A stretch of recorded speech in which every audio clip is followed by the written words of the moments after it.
Hi, this is Ron Schira, and I'm with Eric Doeringer at the Freedman Gallery in Reading, Pennsylvania for Albright College. Hi. How are you? I'm good, thank you. Can you tell us a little bit about what you do? Sure.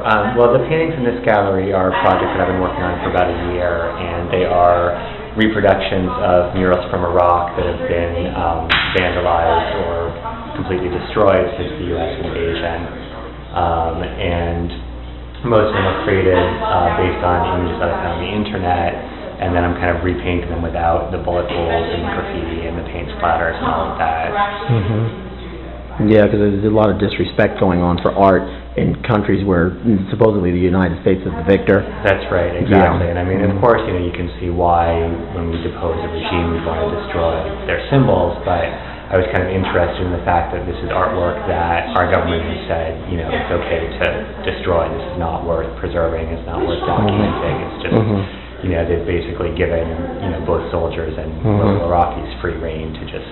So we're shooting the nose off the Sphinx, or exactly, yeah. Exactly. And these things are, I think, important reminders of.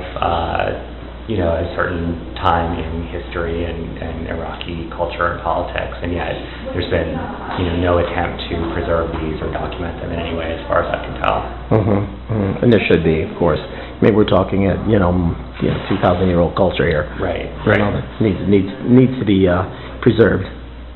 This here's mural, I believe, Saddam with Saladin and soldiers. Yeah, so Saddam frequently would link himself with kind of earlier heroic warriors from Mesopotamia. So Saladin is pictured over here. He was basically a Muslim who fought against the Crusaders who were coming in and was pretty brutal, but was successful in holding them out of the region. So that's sort of one of the historical figures that Saddam likes to align himself with. And kind of back here we have some older Assyrian warriors in the background, and then it becomes more modern as you get to the foreground. And I have a feeling that this painting may have been done to commemorate the end of the Iran-Iraq War, because we have the soldier giving the peace sign here. But it's very hard to tell, and that's something else I'm kind of interested in with this work, is that all of these symbols obviously are things that would be easily recognizable to your average Iraqi citizen, right? Because that's why they put these murals. But to me as a Westerner, a lot is quite kind of mysterious, and you kind of get a lot of research. Sometimes it's hard to know who are the figures in these paintings, what is the solid understanding of Iraqi culture and society when we went in there, I think some of that comes through in the fact that these are kind of unusual images, and we're not sure how to read them or who the figures are. Right, we're not being pro-war here. We're being pro-people. Right. Yeah. And these here are just more examples of the same thing. I believe I've even seen this pictures of this same mural. Yeah, this image of him holding the rifle is a very popular one. It's a photograph that's been reproduced a lot of times in different paintings. And this is the Dome of the Rock, which is a holy site in Israel, which was sort of one big pillar of his platform, was kind of anti-Israel, pro-Arab, and he was always saying that he was going to, take back the Dome of the Rock for the Arabs. And one more here. This is Saddam holding a pistol with Nebuchadnezzar and Hammurabi. Right, so again, some more kind of historical figures, Hammurabi over here and Nebuchadnezzar.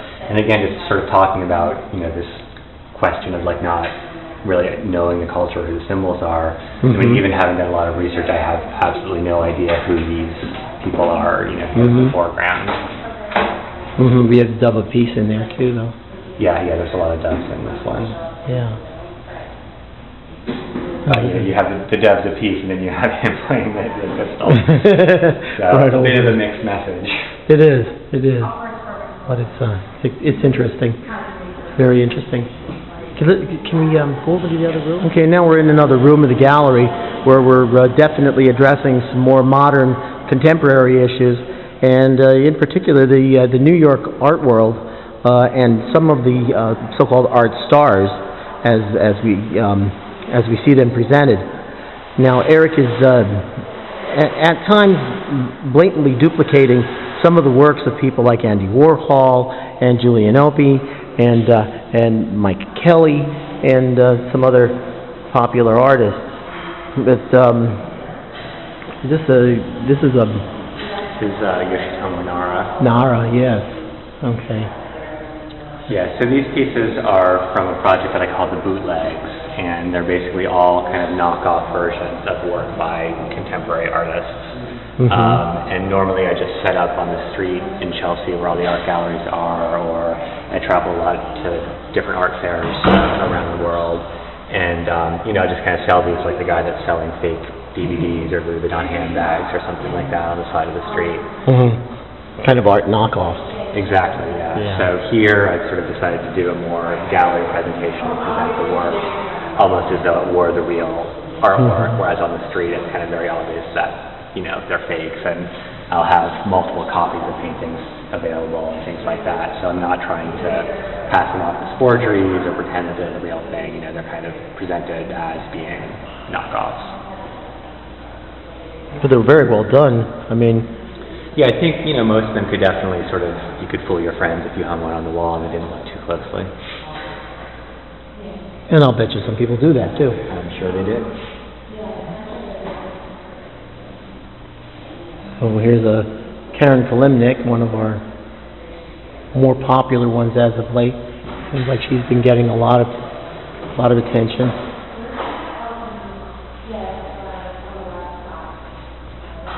David Shrigley.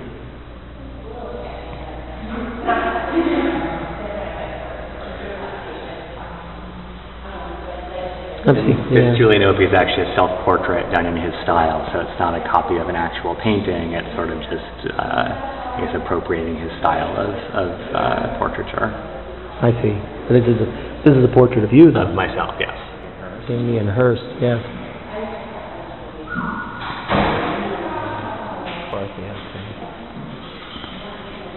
My mind drew a blank on that one. Thank you.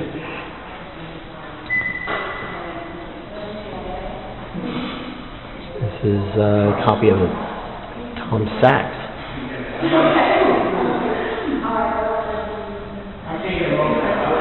A copy of Art Schwager.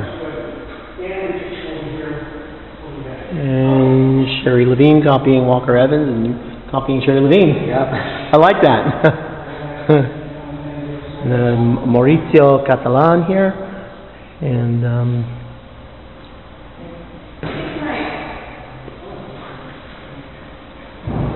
Elizabeth Payton.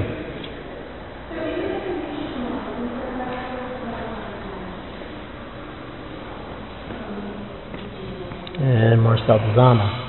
Set up on the street outside of the places where these people are exhibiting. That's right. And sell these things, as a much less than really what they are purportedly sold for in the galleries. Oh, that's right. Yeah, that's part of the whole thing, is to make these things much more affordable and accessible to more people. And I kind of like that play between sort of the altruistic idea of making art available to a wider audience and people that would like to have these things but can't afford them. But then at the same time, it's like, well, I am stealing, images from these artists, and so in one sense, I'm kind of, a Robin Hood or something like that. Well, I like that. Yeah. Are you running into a lot of opposition because of this?